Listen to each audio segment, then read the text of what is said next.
भी पाकिस्तानी नौसेना को एक और तगड़ा झटका देने जा रहे हैं भारत के रक्षा मंत्री राजनाथ सिंह। आज अरब सागर में आईएनएस विक्रांत पर सवार होंगे रक्षा मंत्री राजनाथ सिंह, जो हाल ही में ऑपरेशन सिंदूर के तहत कराची तक अपनी मौजूदगी से पाकिस्तानी नेवी में दहशत फैला चुका है। पहलगाम हमले के बाद पाकिस्तान को डर था कि इस बार जवाब नेवी से मिलेगा और हुआ भी कुछ ऐसा ही। आईएनएस विक्रांत और उसके कैरियर बैटल ग्रुप की तैनाती ने पाकिस्तान के वॉरशिप को कराची हार्बर में ही बंधक बना दिया। अब रक्षा मंत्री आईएनएस विक्रांत पर जवानों से मिलकर उनका हौसला बढ़ाएंगे और इससे पहले वो श्रीनगर में थल सेना के बेस और भुज में भारतीय वायुसेना के बेस पर पहुंचे थे। तो तैयारी लगातार हमेशा से ही थी, लेकिन पड़ोसी होने के नाते भारत ने हमेशा सहिष्णुता दिखाई और अपने पड़ोसी होने का धर्म निभाने के लिए हमेशा भारत ने पहल की। लेकिन कुछ पड़ोसी ऐसे होते हैं जो इस पहल के लायक नहीं होते। आखिरकार आपने सिद्ध किया है कि सचमुच आप हमारे देश की बहादुर बेटियां हैं। आपने यह सिद्ध किया, पार पाते हुए आपने इस मिशन को सक्सेस दी है, इस मिशन को आपने सफल बनाया है। जो साहस आप लोगों ने दिखाया है वह सिर्फ हमारी नेवी के लिए नहीं बल्कि पूरे देश के लिए, या मैं यूं कहूं कि पूरी मानवता के लिए अपने में एक मिसाल है, अपने में एक एग्जाम्पल है। और यह एग्जाम्पल इसलिए भी और इम्पॉर्टेंट हो जाता है क्योंकि इसे हमारी बेटियों द्वारा किया गया है। हम सबको आप दोनों के ऊपर नाज है।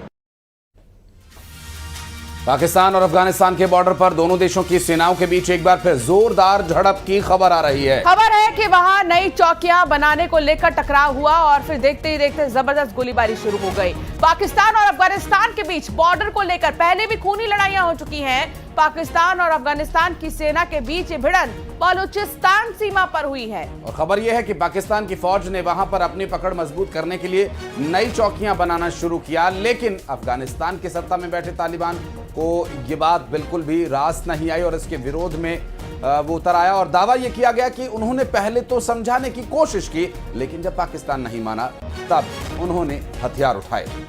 बताया गया है कि वहां दोनों तरफ से करीब 2 घंटे तक गोलीबारी चलती रही। वैसे भी पाकिस्तान के बलूच इलाके में कभी भी शांति जैसा माहौल नहीं रहा है और एक बार फिर ऐसा ही कुछ देखने को मिल रहा है। अफगानिस्तान बॉर्डर पर जोरदार झड़प हुई है। चौकियां बनाने को लेकर यह विवाद शुरू हुआ जो कि गोलीबारी तक पहुंचा।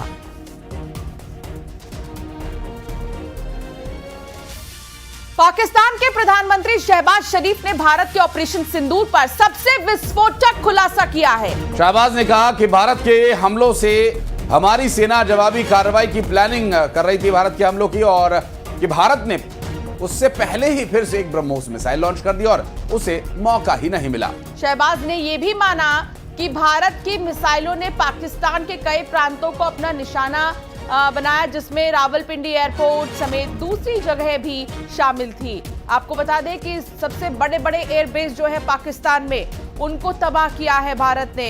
रावलपिंडी से लेकर लाहौर से लेकर कराची से लेकर ये वो इलाके हैं जहां पाकिस्तान के एयरबेस थे और इन सब एयरबेस को नेस्तनाबूद किया भारत ने।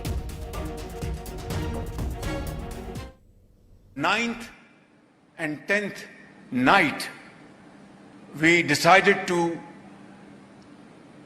respond in a measured fashion to Indian aggression, and we had decided that at 4:30 in the morning after Fajr prayers, Pakistan armed forces led very ably by our Field Marshal, Chief Army Staff sitting here, Syed Asim Munir, to teach a lesson to our enemy.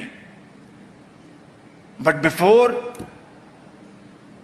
that hour reached, India again launched missile attacks, BrahMos, and hit Pakistan's various provinces, including airport in Rawalpindi and other places.